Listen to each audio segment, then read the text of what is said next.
আশা করি তোমরা সবাই ভালো আছো। আমাদের এখনও কতদিন এইভাবে অনলাইনে ক্লাস করতে হবে সেটা জানা নেই, তবুও চেষ্টা করা হচ্ছে যাতে তোমাদের পড়াশোনায় কোনো রকমের অসুবিধা না হয়, যাতে তোমরা পুরোপুরি টপিকগুলো বুঝতে পারো।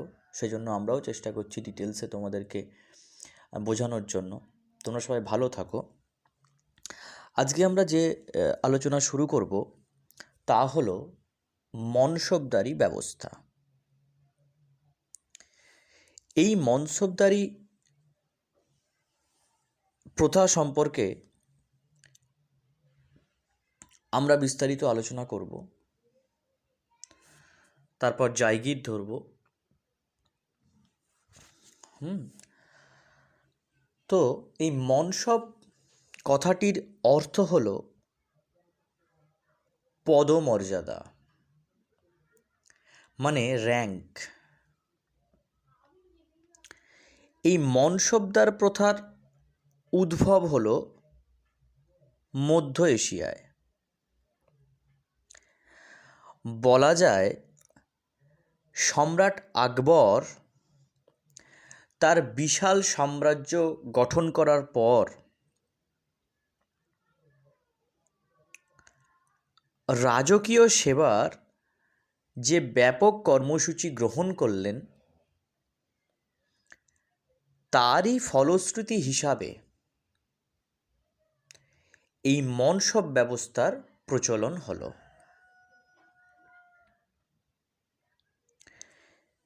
আবার কেউ কেউ মনে করছেন যে আলাউদ্দিন খলজি বা শেরশাহর আমলেও হয়তো এইভাবে নয়, কিন্তু অন্য একটা ধারায়, অন্য কোনো ধারায় এই মনসবদারি প্রথার প্রচলন হয়েছিল।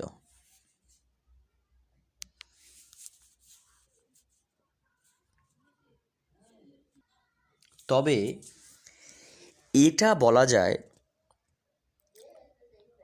যে মধ্য এশিয়াতে এই মনসব শব্দটি যদি পদ হিসাবে আগেও ব্যবহার হয়ে থাকে, তাহলেও কিন্তু সম্রাট আকবরের রাজত্বকালে বা সম্রাট আকবর এই মনসব প্রথাটাকে একটা অন্য তাৎপর্য এনে দেন। কেউ কেউ কারো কারো মতে দিল্লির সুলতানাতেও এই ধরনের প্রথা ছিল, যেখানে রাজকর্মচারীরা সামরিক পদও পেতেন এবং মাহিনা মানে তার মাসিক বেতন পেতেন।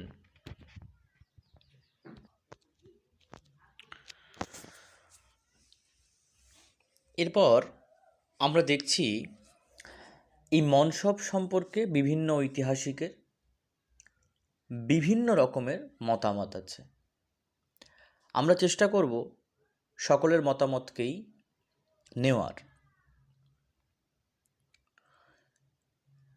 ঐতিহাসিক আরফিন মনে করছেন যে মনসবদারি প্রবর্তনে সম্রাট আকবরের তিনটি প্রধান উদ্দেশ্য ছিল। এই উদ্দেশ্যগুলো কি কি? না, মনসব এই পদের অধিকারীকে মুঘল সম্রাটের কর্মচারী রূপে চিহ্নিত করা যেত।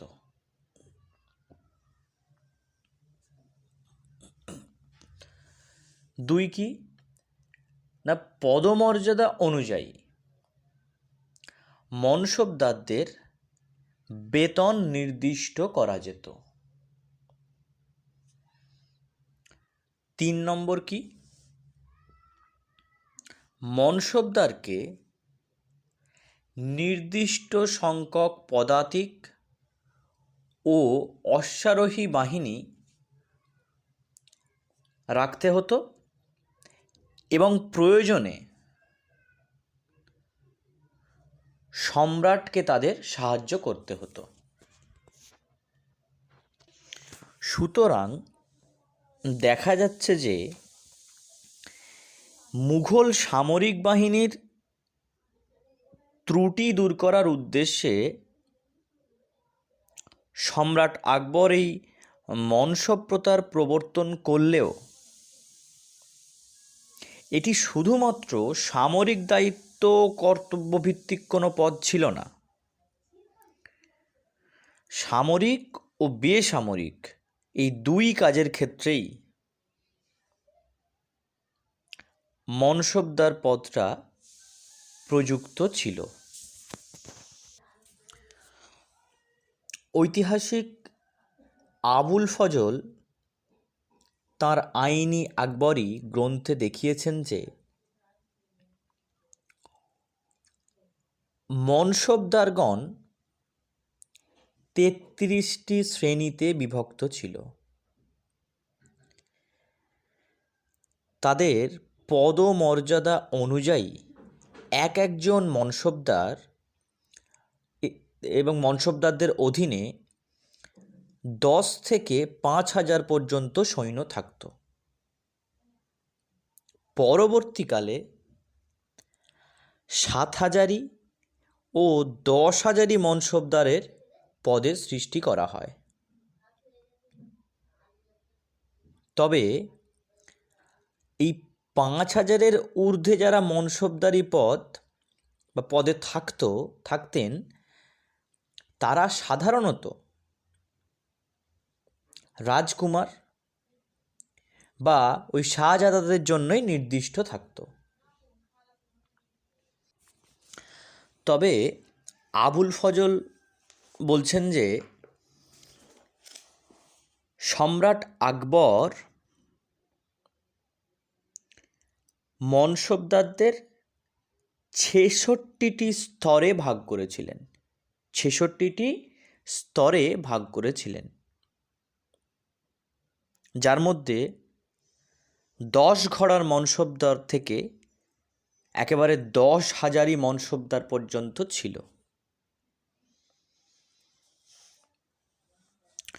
তবে এই বিষয়ে সম্প্রতিকালে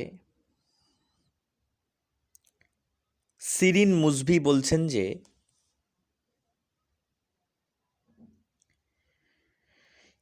এই বিবর্তনকে, মানে মনসবদারি প্রথার বিবর্তনকে তিনি ৪টে কালের মধ্যে ভাগ করেছেন।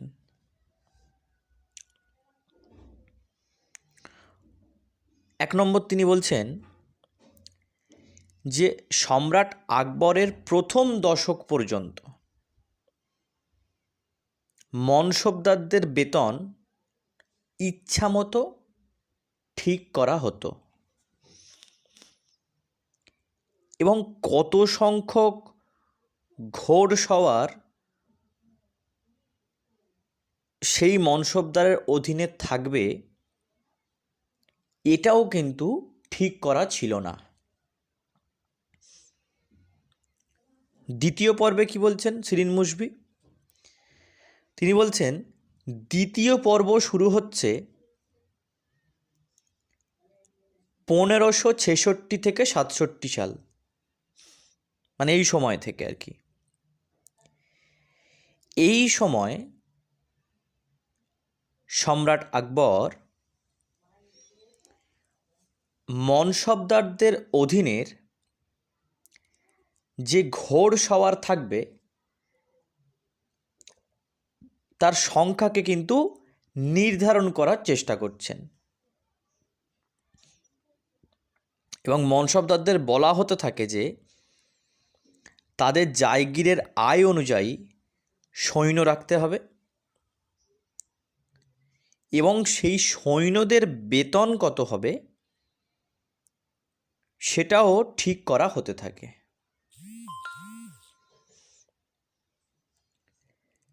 তৃতীয় দফায় কি বলছেন?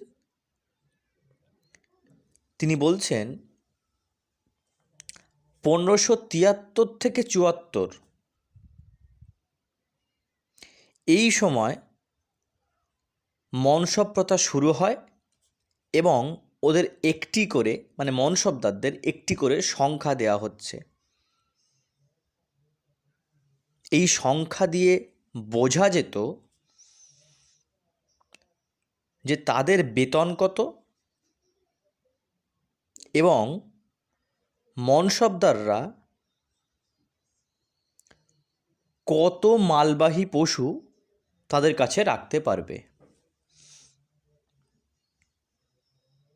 আবার এর জন্য তাদের আগাম অর্থ দেয়া হচ্ছে, যেটাকে বলা হতো বারওয়ার্দি।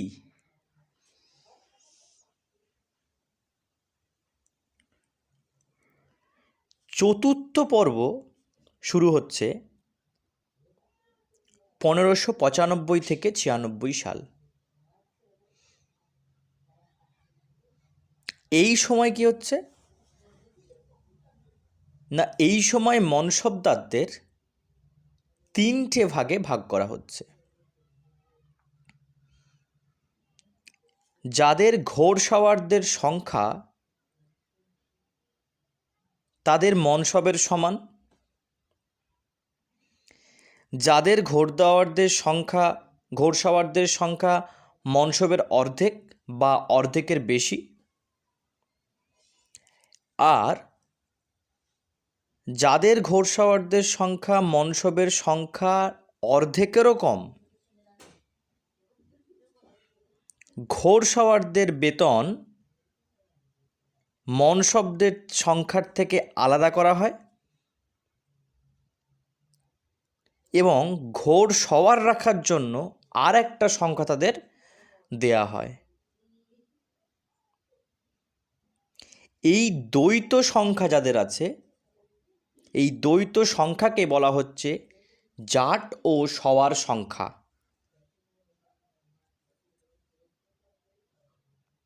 এ বিষয়ে ঐতিহাসিক মোরল্যান্ড কিন্তু আগে বলেছিলেন যে সম্রাট আকবর এই দ্বৈত পদসংখ্যা শুরু করেছিলেন তার রাজত্বের 12 বছরের সময়। কিন্তু এদিকে শিরিন মুশবির বক্তব্যে দেখা যাচ্ছে যে এই দ্বৈত সংখ্যা সম্রাট আকবর শুরু করেছিলেন তার 20 বছর, মানে 20 বছর রাজত্বের সময়। এর থেকে একটা জিনিস কিন্তু পরিষ্কার হয়ে যায়, সব মনসবদারদের আনুগত্য ছিল সম্রাটের প্রতি, যিনি এই দ্বৈত পদমর্যাদাটা ঠিক করে দিতেন।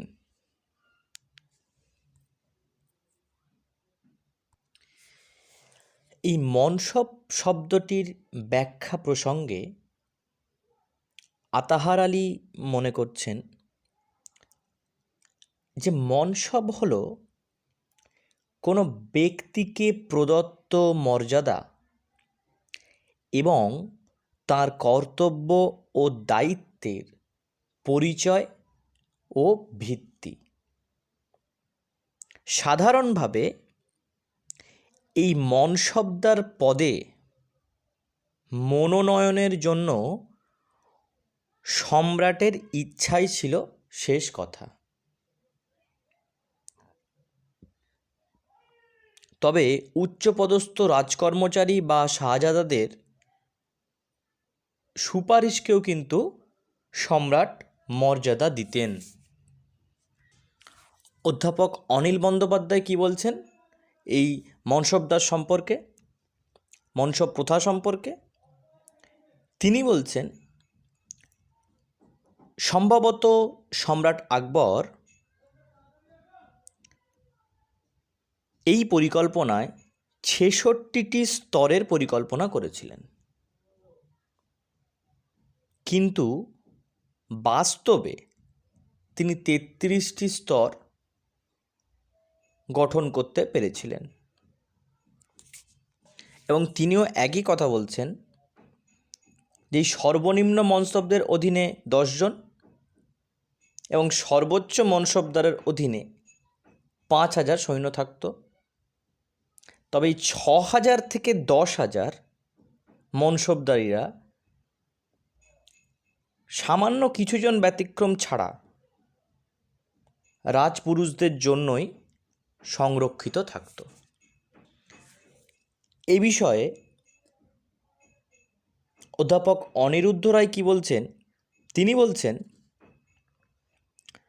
যে মনসবদারদের সবার ক্ষেত্রে সামরিক কর্তব্য পালন বাধ্যতামূলক ছিল না। আবুল ফজল আরও বলছেন যে মনসবদারগণ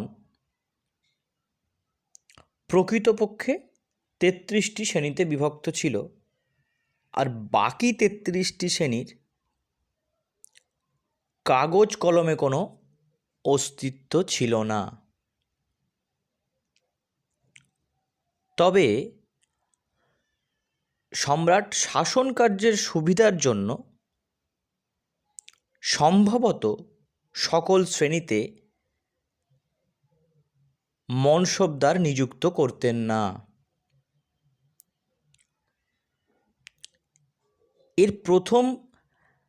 এর প্রত্যেকটি শ্রেণীতেই প্রথম থেকেই 3টি ভাগ ছিল, কিন্তু মনসব ব্যক্তিগত মর্যাদা বলে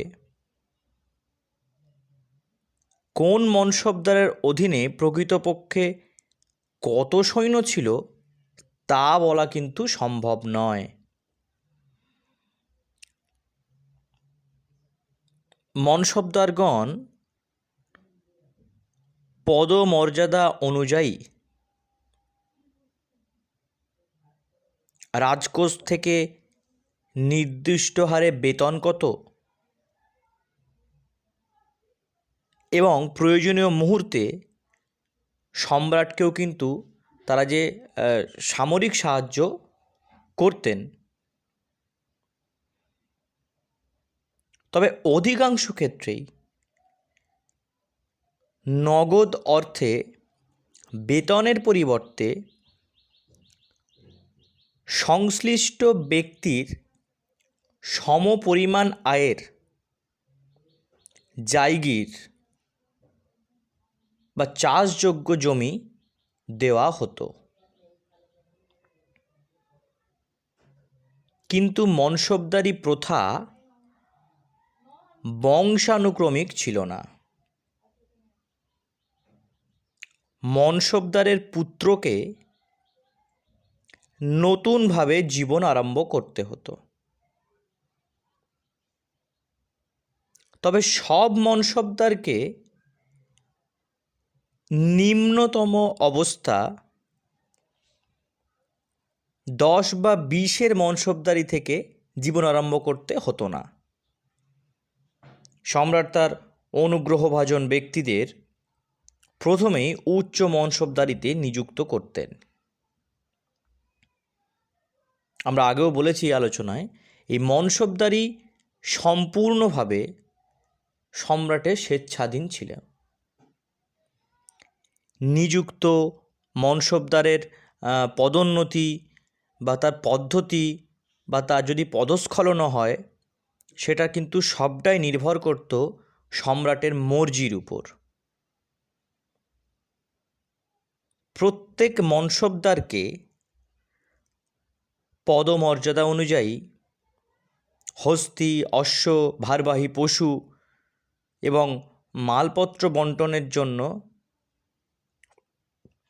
সব কিছুর ব্যবস্থাও রাখতে হতো।